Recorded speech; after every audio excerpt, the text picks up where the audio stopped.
do you think, George? Hi y'all, welcome back to Homestead to Health. My name is Caitlin, and today on this very sultry afternoon, I have a project that I am wrapping up. Now this project is the chicken tractor behind me. This might be a little foreign to some people, so I'm going to explain it. What a chicken tractor is basically a mobile chicken run.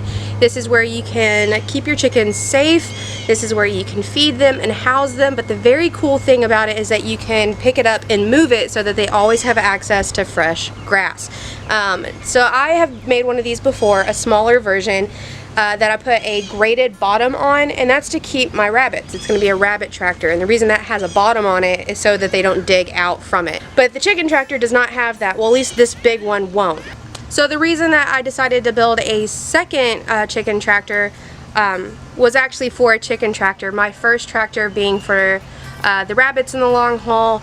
I wanted to build a tractor that was a little larger because the babies that are in the first tractor, they're getting a little too big for that area, and then we bought more birds, which you've seen, but I'm going to go into a little bit more detail on why we got those in particular.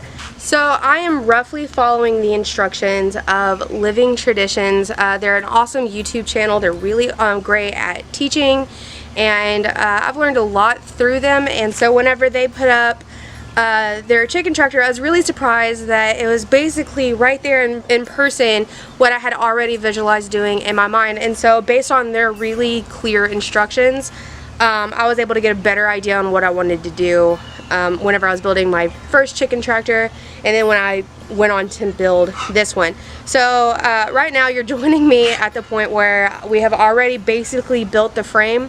I'm going to walk you through that. I'm going to show you what all I've done, and then I'm going to wrap it up. Here on the back side I have put 3 different hinges, and that's to be better support. Right now I have everything propped up with little joint pieces that I had put there just to keep it open while I spray painted it. My husband had the really cool idea that since this was for what we call my fancy flock, that it should look a little fancier. This bright magenta, this is the same color that I painted my mailbox, the same color I painted my front door. This is just a really happy color for me. And whenever it comes to like my zinnias and stuff, this is probably my favorite color that they go to bloom in. But that's just a small detail. So what we did is we made 3 rectangles. We made the bottom one, the top one, and then the lid. And I'm gonna put this up. You can see here on this rectangle, they all look pretty similar to this. This rectangle, we kept the sides. These 2x2s come in 8 foot long. So we kept these 8 foot long and made the end pieces 4 foot long, so just cut them in half. And then we also gave them this middle support here, which now I might add another support or 2. But I really wanted to see how everything came together after I put my fencing on this. But we have a support beam here and a support beam here in the middle. This isn't going to close all the way and it's freaking me out. Okay, everything's good. After we did the supports, it was just a matter of putting on the sides, which I believe we kept at 2 feet. So why these are 8 foot, they're 8 foot along, 4 foot wide, and 2 feet deep, and we put them up on top of each other. So this piece of wood here and that piece of wood there, they're placed on top of the 2x2s so that they can mimic perches for the chickens. Chickens naturally perch, well, for the most part, most of the breeds, and so we put that there. Here is one of the joint pieces. Now this is 1 foot. We used a 45-degree angle on our saw to cut this edge and that edge so that they look like this, so that they fall like that on the wood. And then we just drilled right through to keep them safe. A couple of notes, whenever we were building this, these 2x2s, they crack and split really easy. Whenever I first got into homesteading, I underestimated a little bit how much building and constructing that I would personally be taking on. But honestly, to save money and to do things right, you have to learn a couple of things. And one of the very first tips that have really helped me, even though I ignore it sometimes, is whenever you are drilling into wood, it is always smart just to kind of go first with a tiny drill bit and to drill a pilot hole, so that whenever you go to screw into the wood doesn't split near as bad or near as often as it would if you didn't have that pilot hole. So on places where I did that, the wood didn't split, but I don't know if you can see. No, I didn't split any here. Oh, down here. I split down here because I forgot to add pilot holes, because I went back and I added a few more of these braces. I think all in all this took about 13 or 14 of the 2x2s, and they're $1.98 a piece. So it's not really that bad. These are not 2x2s. The perch supports, that's just a random piece of wood that I picked up, also like $1 something, so it wasn't bad. But you can see that this bottom part is really supported. It's got a little triangle of support, and that's going to keep this really sturdy, because whenever I'm picking it up and I'm moving it, I need this to be able to withhold that. And so that's why I gave the bottom part a little bit more support than I did the top. Because I painted it, I did want to leave one more little note there. I aimed not to put any spray paint on any of the wood that the chickens would be exposed to, in case their feed dropped on it or they were pecking at it and clawing at it. I just didn't want them to pick up anything and to ingest anything that could later make them sick, so I was a little cautious whenever it came to doing that. However, I've got Mother Nature to beat. My kids are eating ice cream tucked away in their little safety playpen. I'm going to try to knock this out as quick as possible. This is 25 feet of 19 gauge hardware cloth, and I'm going to put this along all the side.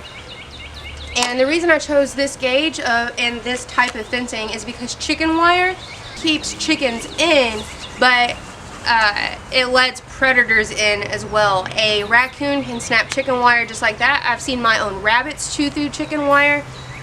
Chicken wire is not much of anything as far as protection goes. And so I've chosen to use this because it's a little hardier, but also the grates are small enough that say a snake or something won't be able to easily fit in and steal any of my little babies.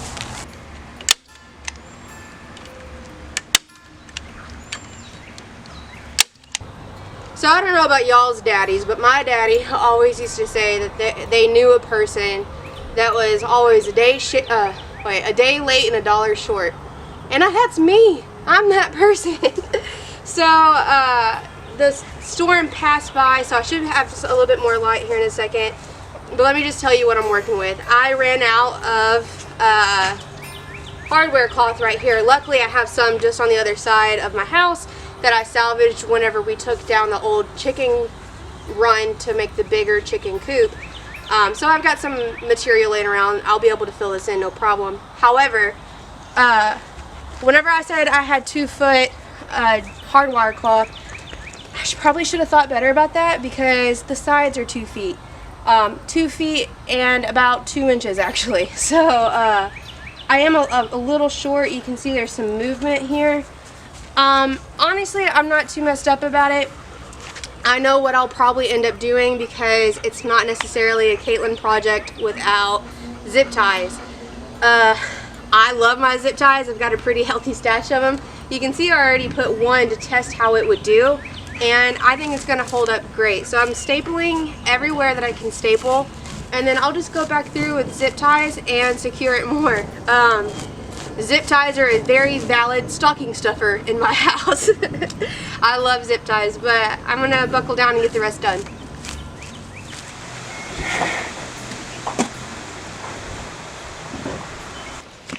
Why do you look so pretty today? I don't know. You got your... There's pink flowers over there. Yeah, let me see your kitty cat face. Oh, you look precious. And let me see your Cinderella slippers. Whoa. You sure look fancy today. So it's the very next day, and I worked this morning to finish the coop. Yesterday, it just got too rainy on me, and the thunder and the lightning, I had to give up. But I started again this morning, and I was able to finish putting the hardware cloth around the bottom. I think next time, or if you would like to copy this, I would definitely use 3-foot. I would definitely use 3-foot hardware cloth, just because going back over with the zip ties, as much as I love zip ties, is a giant kind of pain in the butt. I might fix that later, or I might just leave it with the zip ties on. I'm kind of undecided, but I think it turned out amazing. I'm really glad that I've got just like a touch of hoarding, because this fencing right here on top, this was also pulled from the old chicken coop, and I was able to reuse it here. And I used my staple gun to secure it down, as well as this. Now this is a really big tip for how to save money whenever you're making enclosures for animals. I was going to put plywood up here, some scrap plywood that my brother-in-law had from a construction project, but it was just too heavy trying to lift this with plywood on it, and I'm usually by myself and I'm pretty small, and so I wanted something very lightweight. These are woven plastic feed bags, and I'm sure if you've got some kind of animal around your house that you probably have a couple of these stored up, maybe in a corner of your barn or something. These are waterproof so that water doesn't get into the feed and turn it moldy and anything like that. So I just cut them loose and spread them out, and then I stapled them together. I put the feed bags on top and I secured it with my staple gun as well, but in order to make it hold just a little better, you didn't see this whenever I was showing you my frame. I put 2 more little pieces, and where I got these pieces was from the wood pieces that I had used as the perches. I just used the cutoff of those to brace the feed bag roof here, so that it had something to be stapled to and secured to. And again, super lightweight. You can see that we added our chickies. We've got our chicks in here, and they look very happy to be out of their little package that we got them from. I will have to figure out a way to make like a kickstand or something for this, just because honestly I won't really have to be in here much other than to like remove feed and water. They're just getting little dog food bowls right now, because right now with the weather being as unpredictable as it is, our chicks are still going to come in at night. This is just more so for their happiness and enrichment, because you know I'm dedicated to giving all of my animals just the happiest lives that they could possibly ask for. So I forgot to mention though that the edges that I use so that I will be dragging the tractor, or the rope at the front so that I could lift the lid, this is all from a repurposed garden hose. This garden hose broke and busted 2 or 3 years ago, and I've just been snipping pieces of it off ever since and using it for things like this. This makes a really sturdy, tough handle, just 2 screws and a little bit of water hose, and I can pull it all over the property and it's going to hold up. It's going to hold up to the weather because they're waterproof, but also I appreciate that they're nice and smooth so they don't cut into my hands as I pull them.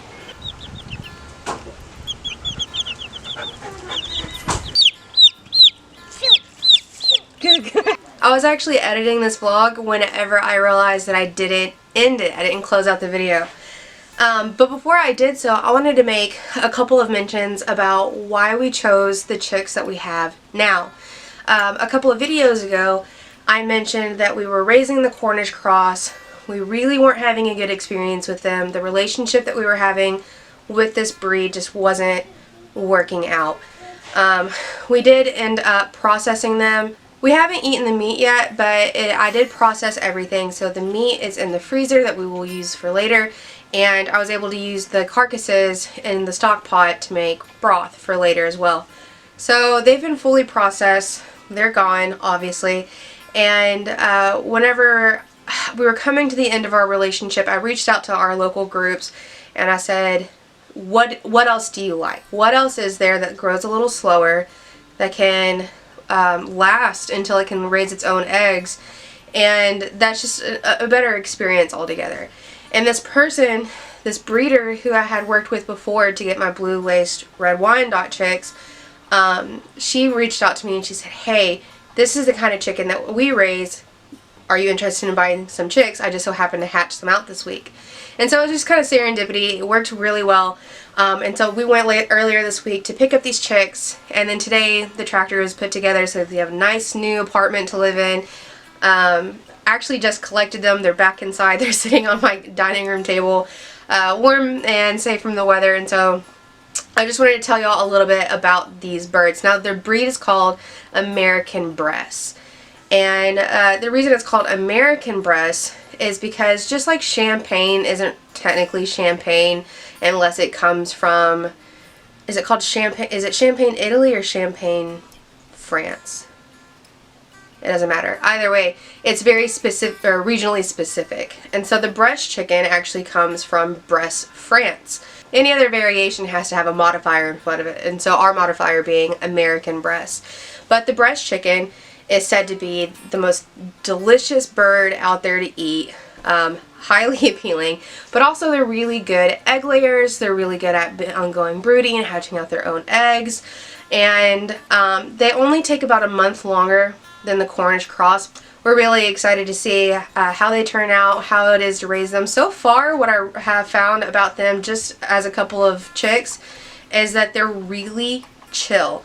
And I say that meaning that like they'll let me pick them up, and they're very inquisitive as far as, you know, poking around looking to see what you're doing, which I might have a couple of roosters in there, but I'm pretty sure that it's just a breed specific thing, because I've had a lot of chicks pass through here and none so friendly and kitten like, is that a way to describe it? So they're already bringing joy to the farm, and that's something that we very much love to have around here. If you haven't already, please subscribe. Next week I have a full in-depth garden tour where I'll be showing you what I'm growing and why I chose to grow it. Also coming up, my very next video that I'll be putting out here within a couple of days is a fertilizer that I'll be mixing together. This is an organic fertilizer that I picked up out of a Texas organic gardening book, and I'm going to be mixing my own batch here at home and sharing that with y'all so that you can mix up your own batch in your own home. Thank y'all so much for hanging out with me yesterday and today. I'll see y'all later.